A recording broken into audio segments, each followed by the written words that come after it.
Welcome inside the studio. Week 8 of the high school football season, the finale of the regular season. I'm Alec Ausmus. Hello from outside Arrowhead Stadium. Another Chiefs playoff run is here, and it's up against a Steelers team that has nothing to lose. The Shockers already received their conference championship rings, but part of tonight's opening tip-off, a few new banners will hit the rafters here inside Koch Arena for last year's conference title. For how wild last night's Chiefs game was, the first 58 minutes of game clock most won't remember, but the final 2 minutes most will never forget. And in the time that I started talking, the Chiefs went 44 yards and kicked a game-tying field goal. 13 seconds, that's the new standard. Where do you start with Patrick Mahomes? The Royals are on the West Coast all week, making for some late-night baseball back here. But if you stayed up to see Jackson Coar's debut, you could have gone to bed early because it didn't last long. Now, if you didn't know, Jackson Coar, see if I can grab a few more party burgers to bring back to you guys. But yes, that Chiefs defense does have something to prove tonight up against this Bills offense,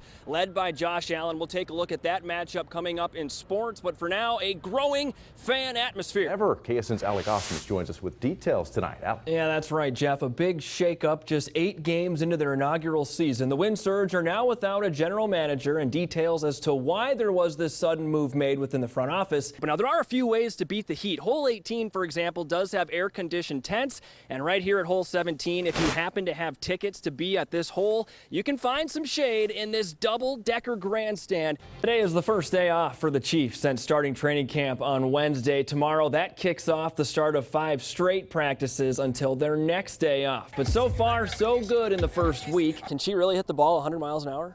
It's hard. She hits it really hard. Some of my varsity players, they don't want to be at the net if she's hitting a ground stroke at them. The Sterling College women's basketball team is nationally ranked and stacking up the wins this season. They also live up to the phrase, homegrown talent. Welcome back to the Olympic Zone. Now for the second time on the Olympic stage, a team of refugees will compete for Olympic gold. There's a petition online that over 900 people have signed to bench Patrick Mahomes. Maybe they're all Raiders fans. Now, it's not all on Mahomes. Minor League Baseball is almost completely back in Wichita. The Wind Surge are scheduled to host their home opener tomorrow night, this coming after a 6-game road trip. How many high school hockey teams are in Wichita? Just us. How many high school hockey teams are in Kansas? There's us, and then there are maybe a couple in Kansas City. Welcome inside the studio. The playoffs have arrived. I'm Alec Ausmus. Thank you for joining us for Friday Football Fever. As tonight, some teams moved a game closer to state. Others had their seasons come to an end. It can be humbling when somebody half your age gives you advice on how to live life to the fullest. And in tonight's competitive drive, Mulvane's Christopher Dietrich is doing that with the ultimate comeback story. Like many kids, 17-year-old Christopher Dietrich is a high school athlete.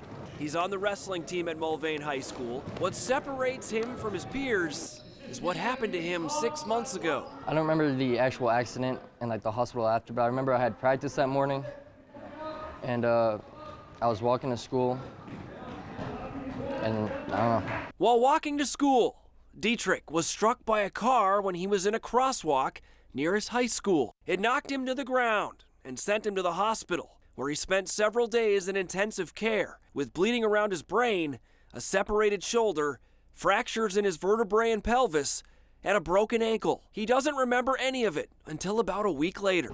I mean, I knew that I broke my ankle, but everyone recovers from a broken ankle. Everyone recovers from, their injuries, so why can't I? And that's what he did.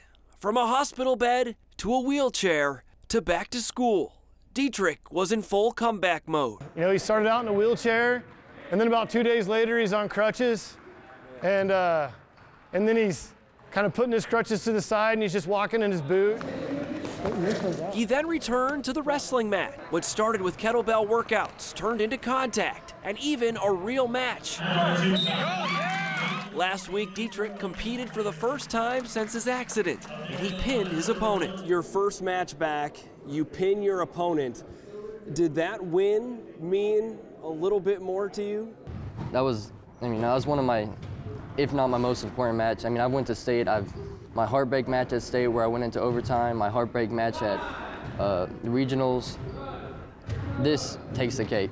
Many of us can't relate to what Christopher Dietrich has been through, but maybe he can also make you a better version of yourself. If you're motivated by me getting back into wrestling, then you already have that motivation inside of you. You just needed, someone to remind you of it.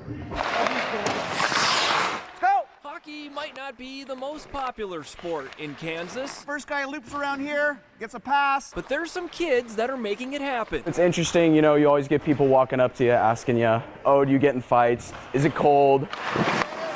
About 30 players from over 10 high schools in the area make up the junior varsity and varsity teams for the Junior Thunder, the only high school hockey team they can play on. How many high school hockey teams are in Wichita? Just us. How many high school hockey teams are in Kansas? There's us, and then there are maybe a couple in Kansas City, and this Kansas City, Missouri, and Kansas City, Kansas. I think they have a total of 5 or 6 teams up there, and that's where we play the core of our games. It's a traveling team, and they do just that. Their league plays teams from Missouri, Arkansas, and Oklahoma, not to mention tournaments across the country, totaling thousands of miles in one season. We travel. We've been to Dallas, Colorado, St. Louis. We've been everywhere. A lot of teams think, well, these guys are from Kansas, so not going to be that good. But last year we went to Indianapolis, and we played up there against some northern teams, and we won the whole thing. Let's go make good passes. They might not ever have a sold-out crowd or a large student section at a game, but the wins along the way are growing the sport in Wichita. A lot of the people that are involved are really passionate about hockey. We've got a really good hockey community here. It's small, but it's passionate. They won't compete for a state title, but a league title would be just as good. Here for you in Wichita, Alec Ausmus, KSN Sports.